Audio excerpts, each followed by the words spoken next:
नमस्कार, आप देख रहे हैं न्यूज वन इंडिया। मैं हूं आपके साथ कीर्ति बिंदल और बुलेटिन का आगाज बड़ी खबर के साथ करें। लखनऊ से G20 में शामिल सभी डेलीगेट्स विधानसभा पहुंचे। डेलीगेट्स का विधानसभा के बाहर फोटो सेशन हुआ। अलग अलग लाइटिंग से विधानसभा सजी हुई दिखाई दी और डेलीगेट्स ने विधानसभा की म्यूजिक थीम को भी सुना है। तो बड़ी खबर आपको बता रहे हैं, डेलीगेट्स ने विधानसभा की लाइटिंग्स को भी देखा और जो म्यूजिक थीम रखी गई थी विधानसभा की उसको भी सुना। अलग अलग लाइटिंग से सजी विधानसभा को देखा और उत्तर प्रदेश में लखनऊ आज बहुत खूबसूरत लग रहा है क्योंकि भारत को मेज़बानी मिली है G20 की अध्यक्षता की।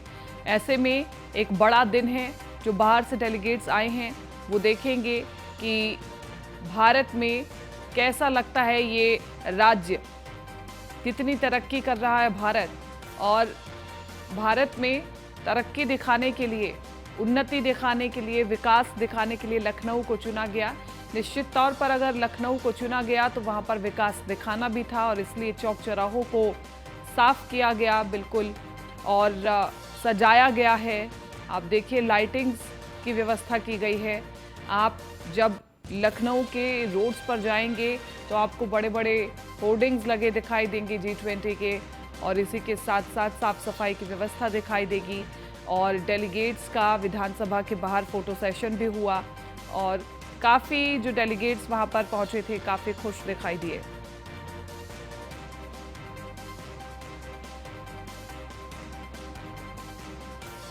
हमारे साथ अश्विनी द्विवेदी ज्यादा जानकारी के साथ संवाददाता लाइव बने हुए हैं।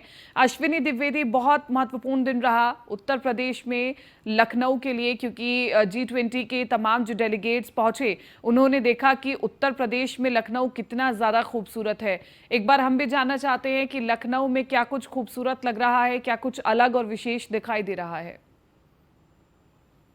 बिल्कुल, बात करें तो G20 का प्रतिनिधित्व इस समय भारत इस साल भारत कर रहा है और भारत के जो उत्तर प्रदेश है वो इसमें वहाँ पर 4 बैठकों का आयोजन किया गया जिसमें लखनऊ में बैठकें हुई। इसके अलावा वाराणसी, आगरा और ग्रेटर नोएडा में बैठकें प्रस्तावित हैं। उत्तर प्रदेश की राजधानी लखनऊ है। हमेशा से कहा जाता है कि तमीज़ और तहजीब का शहर लखनऊ है। यहाँ की विरासत और यहाँ का खान पान पूरे विश्व में प्रसिद्ध है। तो ऐसे में यहाँ पर जब विदेशी मेहमान आए तो उनके स्वागत के लिए दिल खोल कर लखनऊ वासियों ने उनका स्वागत किया। अधिकारियों ने, सरकार ने, मंत्रियों ने अपना दिन रात एक कर दिया क्योंकि देश के और उत्तर प्रदेश के मान और सम्मान का समय था। G20 की बैठक अगर बात करें, G20 का प्रतिनिधित्व इस साल भारत कर रहा, तो ऐसे में अगर बात करें तो G20 का जो ग्रुप है वो डिजिटल इकोनॉमी को लेकर के इस बार काफ़ी सजग है। काफ़ी चर्चाएं उस पर हुई कि किस तरह से डिजिटल इकोनॉमी को बढ़ाया जाए। हालांकि जो डिजिटल इकोनॉमी का यूपी देश का भारतीय मॉडल है उसको खूब सराहा गया। अगर बात करें G20 के जो देश हैं वो विश्व के 75% जो व्यापार होता है इन्हीं देशों के हाथों में। साथ ही साथ आधी से ज़्यादा आबादी इन्हीं 20 देशों में रहती है। ऐसे में कहीं ना कहीं आज जो भारत है अगर इस ग्रुप में इसकी अध्यक्षता कर रहा है तो काफ़ी हमारे लिए सम्मान की बात है। पिछले साल हालांकि इसकी अध्यक्षता इंडोनेशिया ने की थी और अगली साल इसकी जो अध्यक्षता है वो ब्राज़ील करेगा। लेकिन इन सबके बीच उत्तर प्रदेश और देश इस बार कहीं ना कहीं जो G20 के मेहमान आए हैं उनके स्वागत के लिए पूरी तरीके से लग गया था क्योंकि दो बड़े आयोजन उत्तर प्रदेश की राजधानी लखनऊ में होने थे जिसमें ग्लोबल इन्वेस्टर समिट था और G20 का आयोजन था। ग्लोबल इन्वेस्टर समिट संपन्न हो चुका है और आज G20 की आखिरी दिन है। जो आयोजन होना था उसका आखिरी दिन 3 दिवसीय एक कार्यक्रम था। कल देखा गया तमाम जो मेहमान आए थे उन्होंने लखनऊ की उत्तर प्रदेश की जो विरासत थी उसको देखा। उत्तर प्रदेश का ऐतिहासिक जो इमारतें थी, धरोहरें थी उनको देखा जिसमें लखनऊ उत्तर प्रदेश की विधानसभा शामिल है। इसके अलावा बात करें रेजिडेंसी शामिल है। साथ ही साथ जो बड़ा इमामबाड़ा है, तमाम वो जगह थी जहां पर विदेशी मेहमान गए। इस दौरान जिस देश के मेहमान थे उस देश के गाइड जो उनकी लोकल लैंग्वेज जानते थे वो भी साथ में रहे। उन्होंने बताया कि इस तरीके से कि उत्तर प्रदेश की जो राजधानी है लखनऊ में ये जो ऐतिहासिक धरोहरें हैं इन्होंने इनका इतिहास में क्या योगदान रहा। निश्चित तौर पर इसको जानने के लिए जो विदेशी मेहमान थे वो भी काफ़ी उत्सुक थे, दिखाई दिए थे। हालांकि इस दौरान पूरा जो सरकारी अमला था वो मौजूद रहा। चाहे डीएम की बात करें, मंडलायुक्त की बात करें, दोनों अधिकारी वहीं पर लगातार मौजूद रहे थे जब तक जो विदेशी मेहमान थे जो धरोहरों को देख रहे थे। निश्चित तौर पर आज समापन कार्यक्रम G20 का है और उस दौरान भी कहीं ना कहीं तमाम तरह के भव्य कार्यक्रम भी होंगे। जी ठीक है अश्विनी, शुक्रिया तमाम इस जानकारी के लिए और चर्चा के लिए। और इसी के साथ साथ आगे बढ़ रहे बात करें अगली महत्वपूर्ण खबर की गोरखपुर से। सीएम योगी का आज महत्वपूर्ण दौरा है। गुरु गोरखनाथ राजेश विश्वविद्यालय की ओपीडी का शुभारंभ करेंगे मुख्यमंत्री योगी आदित्यनाथ। प्रदेश के पहले राज्य विश्वविद्यालय की आयुर्वेदिक ओपीडी का शुभारंभ किया जाएगा। 50 एकड़ में 300 करोड़ रुपए की लागत से तैयार होगा ये ओपीडी सेंटर। तो बड़ी खबर हम आपको बता रहे हैं, उत्तर प्रदेश के लिए बेहद खास दिन। मुख्यमंत्री योगी आदित्यनाथ गोरखपुर पहुंचेंगे और 50 एकड़ में 300 करोड़ रुपए की लागत से तैयार होगा ये ओपीडी सेंटर। और इसी के साथ साथ गोरखपुर से बड़ी खबर आपको बता रहे हैं, सीएम योगी का आज बड़ा दौरा है गोरखपुर का। तो आयुर्वेदिक ओपीडी का शुभारंभ करेंगे मुख्यमंत्री योगी आदित्यनाथ। प्रदेश के पहले राज्य विश्वविद्यालय की आयुर्वेदिक ओपीडी का शुभारंभ मुख्यमंत्री योगी आदित्यनाथ करेंगे। तो इसमें लाखों लोग लाभान्वित होंगे और एक बड़ी ओपीडी बनकर के तैयार हो रही है, जहां पर आयुर्वेद एक्सपर्ट्स होंगे, तमाम सुख सुविधाएं होंगी जो मरीजों को मिलनी चाहिए। प्रदेश के पहले राज्य विश्वविद्यालय की आयुर्वेदिक ओपीडी का शुभारंभ किया जाएगा। 50 एकड़ में 300 करोड़ रुपए की लागत से तैयार होगा। और गोरखपुर से बड़ी खबर है, सीएम योगी का आज महत्वपूर्ण दौरा है। हरेंद्र दुबे बने हुए ज्यादा जानकारी के साथ संवाददाता फोन लाइन पर गोरखपुर से। हरेंद्र दुबे, क्या कुछ मुख्यमंत्री योगी आदित्यनाथ का स्केड्यूल रहेगा जब वो गोरखपुर पहुंचेंगे? कौन कौन से कार्यक्रम रहेंगे और कब तक मुख्यमंत्री योगी आदित्यनाथ पहुंचेंगे? देखिए, 12 बजे के बाद उत्तर प्रदेश के मुख्यमंत्री योगी आदित्यनाथ गोरखपुर पहुंच रहे हैं और राजेश विश्वविद्यालय के ओपीडी का शुभारंभ आज होना है। खासतौर से काफी दिनों से पूर्वांचल की जनता को इंतजार था कि इस विश्वविद्यालय के ओपीडी का उद्घाटन हो। आज उद्घाटन कार्यक्रमों द्वारा किया जाएगा। और स्वास्थ्य के क्षेत्र में उत्तर प्रदेश के मुख्यमंत्री योगी आदित्यनाथ ने काफी गोरखपुर में काम किया है, क्योंकि गोरखपुर पूर्वांचल का हब है। पूर्वांचल के लोग बल्कि बिहार के और नेपाल के लोग गोरखपुर स्वास्थ्य की सेवा लेने के लिए गोरखपुर पहुंचते हैं, चाहे बीआरडी मेडिकल कॉलेज रहा हो या फिर नवनिर्मित एम्स रहा हो। प्रदेश की सरकार और केंद्र की सरकार ने स्वास्थ्य के क्षेत्र में बेहतर काम गोरखपुर में किया है।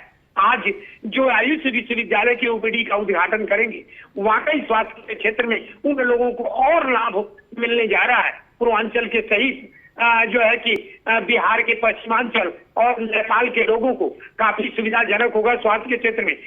2 बजे तक उनका कार्यक्रम है। 2 बजे बाद रात्रि विश्राम गोरखनाथ मंदिर में करेंगे और कल सुबह फिर जनता दर्शन का कार्यक्रम लगाएंगे। पूर्वांचल की जनता की समस्या को भी सुनने का काम मुख्यमंत्री योगी आदित्यनाथ बड़े शिद्दत के साथ करते हैं और लोग बड़े प्रेम भावना के साथ मुख्यमंत्री से मिलते भी हैं। खासतौर से कल कार्यक्रम और कल सांसद स्पर्धा खेल का समापन समारोह में जहाँ वर्चुअली देश के प्रधानमंत्री जुड़ेंगे, वहीं प्रदेश के मुख्यमंत्री योगी आदित्यनाथ भी कार्यक्रम में शिरकत करेंगे। उस कार्यक्रम में भारतीय जनता पार्टी के साथ साथ भारतीय जनता पार्टी के पदाधिकारियों के साथ साथ सांसद और विधायक भी गणमान्य मौजूद रहेंगे। ठीक है हरेंद्र दुबे, शुक्रिया तमाम इस जानकारी के लिए। तो आज कई महत्वपूर्ण कार्यक्रम रहेंगे गोरखपुर में, जैसे कि हमारे सहयोगी बता रहे हैं। तैयारियां शुरू हो गई हैं मुख्यमंत्री योगी आदित्यनाथ के आगमन की। बड़ा कार्यक्रम रहेगा जिसमें प्रधानमंत्री नरेंद्र मोदी भी संभव है वर्चुअली जुड़ेंगे।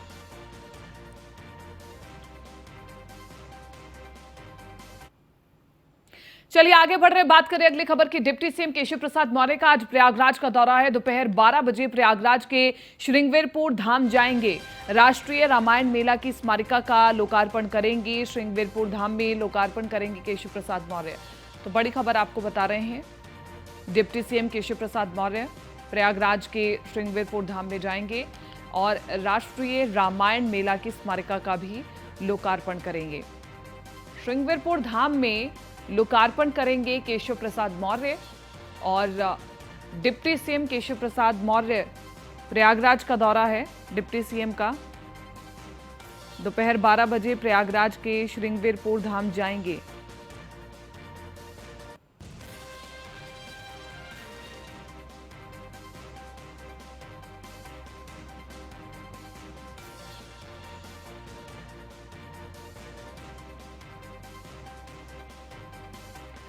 डिप्टी सीएम केशव प्रसाद मौर्य प्रयागराज के दौरे पर जाएंगे।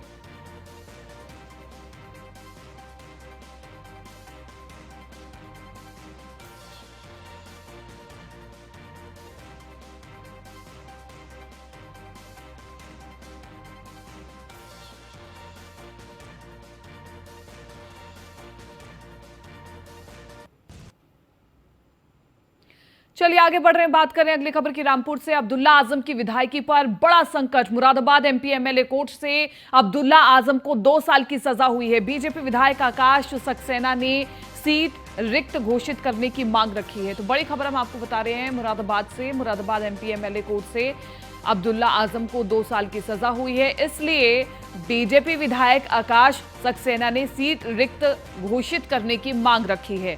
अब आकाश सक्सेना की बात को क्या माना जाएगा? जो मांग उनकी ओर से की जा रही है, क्या तमाम प्रक्रियाओं के तहत ये मांग जायज है, ये देखा जाएगा और फिर अगर एक्शन लिया जाना होगा तो एक्शन भी लिया जाएगा। 2 साल तो अब्दुल्ला आजम की विधायकी पर संकट।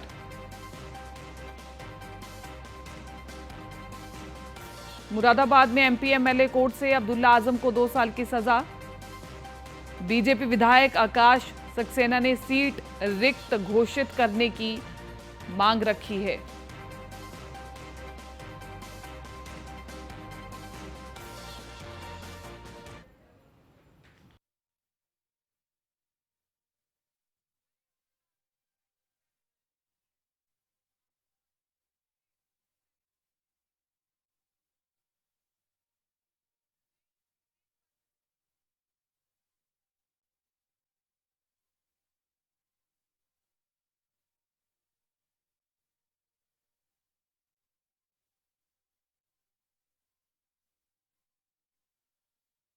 बता रहे हैं अब्दुल्ला आजम की विधायकी पर संकट। रामपुर से बड़ी खबर, अब्दुल्ला आजम की विधायकी पर बड़ा संकट।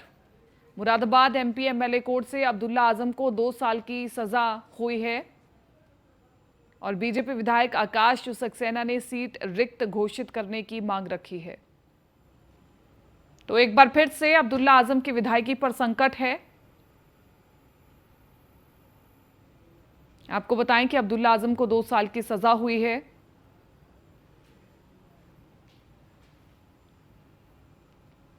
चलिए अगली खबर का रुख कर लेते हैं। यूपी बोर्ड की परीक्षाएं कल से शुरू होने वाली हैं। 58,85,745 परीक्षार्थी बोर्ड परीक्षा में शामिल होंगे। प्रदेश भर में कुल 8,753 केंद्रों पर बोर्ड परीक्षा होगी। राजधानी में 1,03,725 छात्र देंगे यूपी बोर्ड की परीक्षा। लखनऊ के 126 परीक्षा केंद्रों पर बोर्ड परीक्षा होगी। ये बड़ी खबर हम आपको बता रहे हैं। तो बोर्ड की परीक्षाएं शुरू होने वाली हैं, इसको लेकर के शिक्षा विभाग की तैयारियां भी भरपूर। राजधानी में तकरीबन 1 लाख से ज्यादा बच्चे परीक्षा देंगे। लखनऊ के 126 परीक्षा केंद्रों पर परीक्षा बोर्ड होगी। यूपी बोर्ड की परीक्षाएं कल से शुरू होने वाली हैं। 58,85,745 परीक्षार्थी बोर्ड परीक्षा में शामिल होंगे। तो बोर्ड केंद्रों पर तैयारियां की जा चुकी हैं। नकल रोकने के लिए भी मुस्तैदी देखी जाएगी।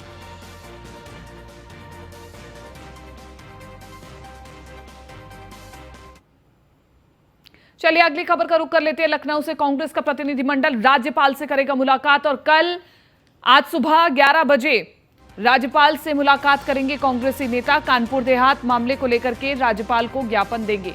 प्रदेश अध्यक्ष बृजलाल खाबरी की अगुवाई में देंगे ज्ञापन। तो इस वक्त की बड़ी खबर आपको बता रहे हैं। कानपुर देहात मामले से जुड़ी हुई, कानपुर अग्निकांड से जुड़ी हुई प्रदेश अध्यक्ष बृजलाल खाबरी की अगुवाई में राज्यपाल को ज्ञापन दिया जाएगा। कांग्रेस का प्रतिनिधिमंडल राज्यपाल से मुलाकात भी करेगा और कानपुर में जो अग्निकांड हुआ है उसको लेकर के चर्चा करेगा, अपने विचार बताएगा और पीड़ित परिवार के लिए न्याय की मांग करेगा। तो प्रदेश अध्यक्ष बृजलाल खाबरी की अगुवाई में ज्ञापन दिया जाएगा। कानपुर देहात का पूरा मामला। लखनऊ से बड़ी खबर, कांग्रेस का प्रतिनिधिमंडल राज्यपाल से करेगा मुलाकात। सुबह 11 बजे राज्यपाल से मुलाकात करेंगे कांग्रेसी नेता। कानपुर देहात से जुड़ा हुआ पूरा मामला। कल हमने आपको तमाम तस्वीरें दिखाई थी कि किस तरह से मां और बेटी जिंदा जल गई थी। अफसर वहां पर खड़े तमाशा देखते रहे और ऐसे में विपक्ष के पास एक बड़ा मौका है कि इस पूरे मुद्दे को राजनीति के तहत भुनाया जाए। यूपी का बुलडोजर पूरी दुनिया में प्रदेश की ब्रांडिंग कर रहा है, लेकिन इसी के साथ साथ अफसरशाही की मनमानी ने इसे यूपी में ही बदनाम कर दिया है। मामला कानपुर देहात का है, जहां अतिक्रमण हटाने पहुंची राजस्व विभाग की टीम के सामने ही मां और बेटी जिंदा जल गई और अधिकारी खड़े खड़े तमाशा देखते रहे। देखिए रिपोर्ट। वो दोनों जलती रही और अफसर तमाशा देखते रहे। वो चीखती और चिल्लाती रही, लेकिन अफसर के दिल नहीं पसीजे।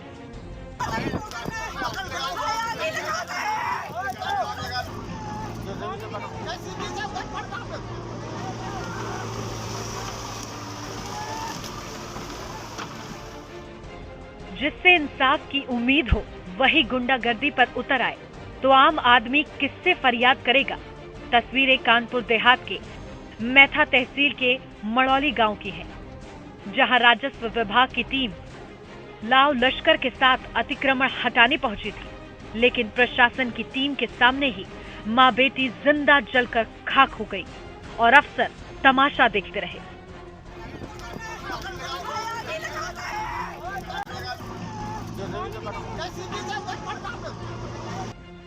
तीन चार लोग मतलब जो है हम लोग अंदर रहन एसडीएम साहब, लेखपाल कानून को और ये मतलब फोर्थ राय मैंने इनकी रूरा की, हमारे गांव के रहे कम से कम 6-7-8 लोग, हमारा जो विपक्षी पार्टी है वही आके बोले बंद कर देंगे, तो हमें अंदर मतलब अंदर कर दिन हम हो गई यहाँ और लगा देने आगे।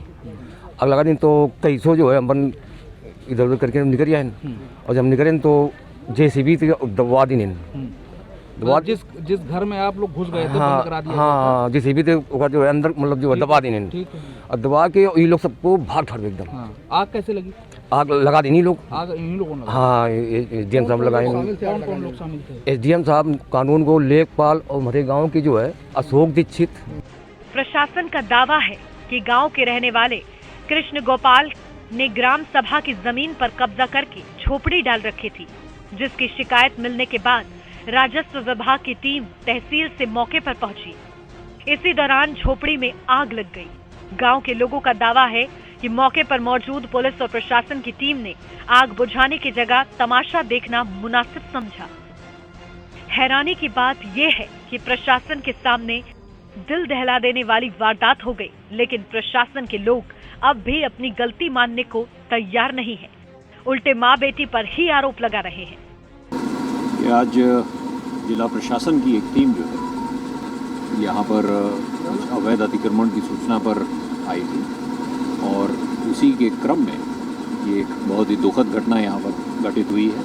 इसकी जानकारी पर हम सभी लोग यहाँ पर आए हैं। गांव में सभी लोगों से संवाद स्थापित किया गया है, बातचीत की गई है, घटनाक्रम को जाना गया है और इसकी क्या पृष्ठभूमि है इसके बारे में भी पूरी तरह से पता किया जा रहा है, अन्वेषण किया जा रहा है। घर वाले जो हैं, जो पीड़ित पक्ष है, उसकी जो भी वो तहरीर देंगे उस तहरीर पर कार्रवाई करते हुए जो विधिक कार्रवाई आगे की जानी है वो सख्ती से की जाएगी। किसी भी दोषी को इसमें छोड़ा नहीं जाएगा। जो एक घटना हुई है बहुत ही दुखद घटना है इसमें, और पूरा परिवार के साथ संवेदनशीलता सभी लोगों का है, और आप देखेंगे तो यहाँ पे सभी लोग हैं इसमें, उस परिवार के इसको देखते हैं। और इसका जो घटना घटी है, क्या घटनाक्रम रही है और क्या इसके लिए कारण रहे हैं और कैसे ये घटना हुई है, उसके लिए जो है जांच कराई जाएगी, और इसमें जो भी दोषी होगा तो उनके खिलाफ सख्त कार्रवाई की जाएगी, और जो भी मदद उस परिवार को मिलना चाहिए, देना चाहिए, वो भी जो है प्रशासन और शासन के द्वारा जो है वो सभी मदद जो है इस परिवार को उपलब्ध कराया जाएगा।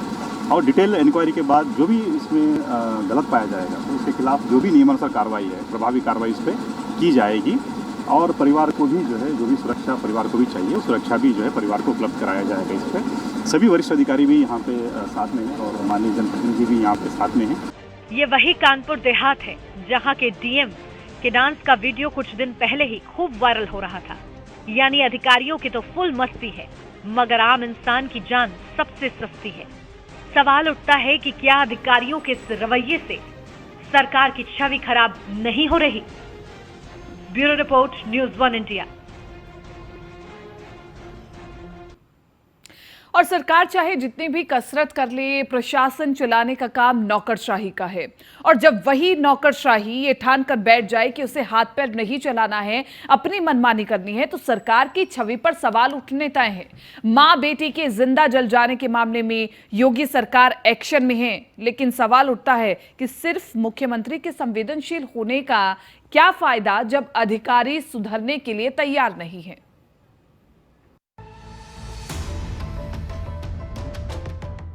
वाह डीएम साहब, आपकी कला को सल्यूट है, मगर शायद अपने मातहतों को आप इंसानियत की कला सिखाने से चूक गए, वरना वो माँ बेटी आज जिंदा होती, जिनकी चीखें सुनकर भी आपके अधिकारियों के दिल नहीं पसीजे।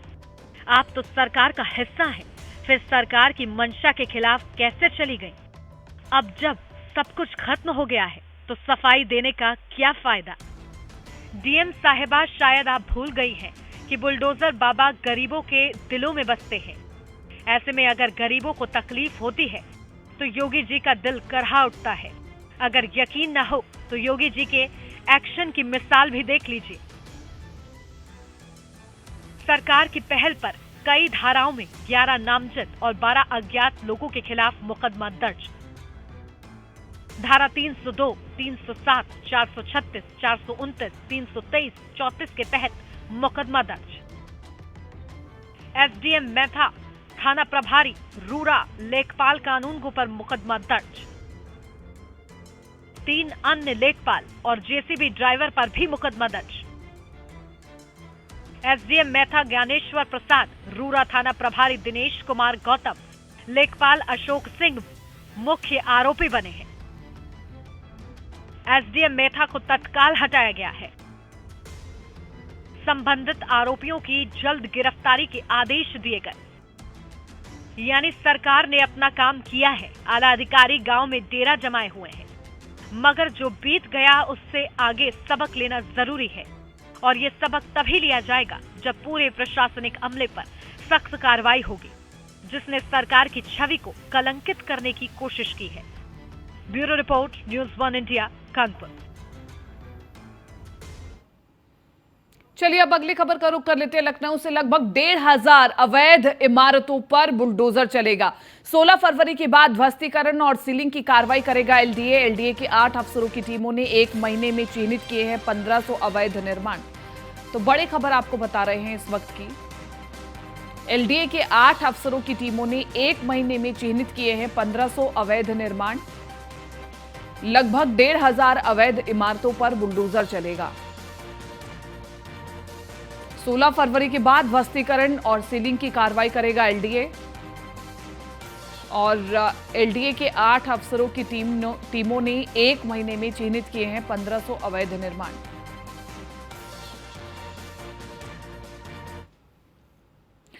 लखनऊ से अगली बड़ी खबर, सांसदों का रिपोर्ट कार्ड तैयार करा रही है बीजेपी। गोपनीय ढंग से सभी लोकसभा क्षेत्रों में ये सर्वे हो रहा है। सांसदों की छवि जनता में उपलब्ध समेत कई बिंदु शामिल हैं और चुनाव जीतने के बाद इलाके से दूरी बनाना सांसदों पर भारी पड़ सकता है। वो भी तब जब बार बार मुख्यमंत्री योगी आदित्यनाथ कहते हैं कि जनता के बीच में रहें, जनता की समस्याओं को सुने। सांसदों के काम और लोकप्रियता के आधार पर ही टिकट मिलेगा, ये तो तय है। 2014 से 2019 में केंद्र की सरकार में यूपी की महत्वपूर्ण भूमिका रही है। 2024 से पहले बीजेपी ने जमीनी तैयारी शुरू की है। तो बड़ी खबर आपको बता रहे हैं इस वक्त की। सांसदों का रिपोर्ट कार्ड तैयार होगा, उसी के आधार पर 2024 में टिकट तय होगी, क्योंकि बीजेपी फूंक फूंक करके कदम रखना चाहती है और इसी के साथ साथ उन्हीं सांसदों को मौका मिलेगा जो सबसे ज्यादा जनता के बीच में रहा, जिसने सबसे ज्यादा जनता की समस्याओं को सुना, जिसने सबसे ज्यादा विकास पर जोर दिया, जिसने सबसे ज्यादा अपने संसदीय क्षेत्र में कार्य किया है।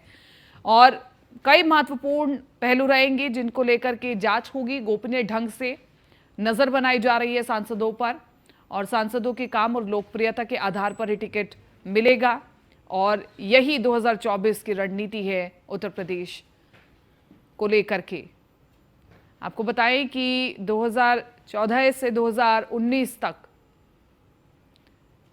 उत्तर प्रदेश की महत्वपूर्ण भूमिका रही है और इसलिए सांसदों का रिपोर्ट कार्ड तैयार करना बीजेपी के लिए जरूरी है।